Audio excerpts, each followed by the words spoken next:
महंगाई के मोर्चे पर आम लोगों को बड़ी राहत मिली है। आम लोगों की जेब पर पड़ रहा महंगाई का बोझ कुछ कम हुआ है। इतना ही नहीं, गुरुवार को देश को एक और बड़ी खुशी की खबर मिली है। देश का औद्योगिक उत्पादन भी बढ़ा है। खैर, पहले बात करते हैं आम लोगों के लिए रोजाना की जिंदगी को मुश्किल बना रही रिटेल इन्फ्लेशन की, यानी रिटेल महंगाई की। तो भाई, दिसंबर में लगातार दूसरे महीने खुदरा महंगाई दर 2 से 6% के आरामदायक स्तर पर रही। दिसंबर 2022 में कंज्यूमर प्राइस इंडेक्स यानी सीपीआई बेस्ड इन्फ्लेशन रेट घटकर 5.72% पर आ गया।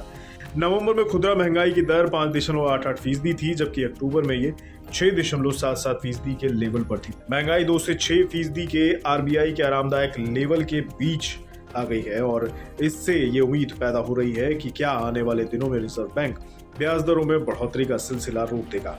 सवाल ये भी पैदा हो रहा है कि क्या आने वाले दिनों में रिजर्व बैंक ब्याज दरों में कटौती करेगा। दरअसल सरकार ने मार्च 2026 तक के 5 साल के पीरियड में खुदरा महंगाई को 4% पर सीमित रखने के लिए कहा है। साथ ही इसमें दोनों तरफ 2% का मार्जिन रखने की रियायत दी है। खुदरा महंगाई दर 2 से 6% के बीच रहती है, तब तक ये आरबीआई और सरकार दोनों के लिए बेफिक्र होने का वक्त रहेगा। ऊंची महंगाई के चलते पिछले साल कई दफा रिजर्व बैंक ब्याज दरों को बढ़ा चुका है।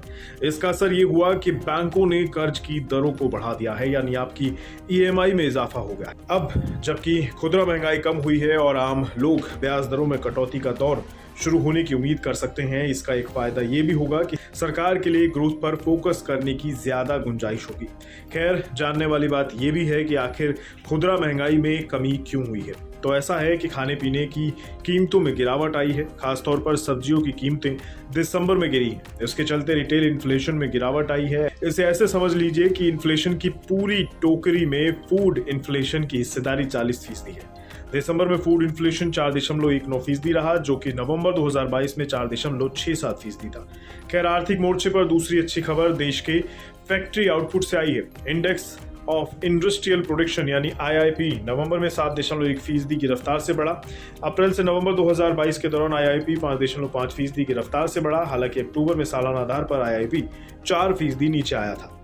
इसका मतलब यह है कि नवंबर में देश के औद्योगिक उत्पादन ने भी रफ्तार पकड़ी है। इससे ये भी पता चल रहा है कि देश में डिमांड मजबूत है और आर्थिक ग्रोथ की पटरी पर देश की रफ्तार सुस्त नहीं पड़ी है। कुल मिलाकर दोनों मोर्चों पर देश के लिए बड़ी खुशखबरी आई है, लेकिन देखना ये भी होगा कि आम लोगों को उनकी ईएमआई में राहत कब तक मिलने वाली है।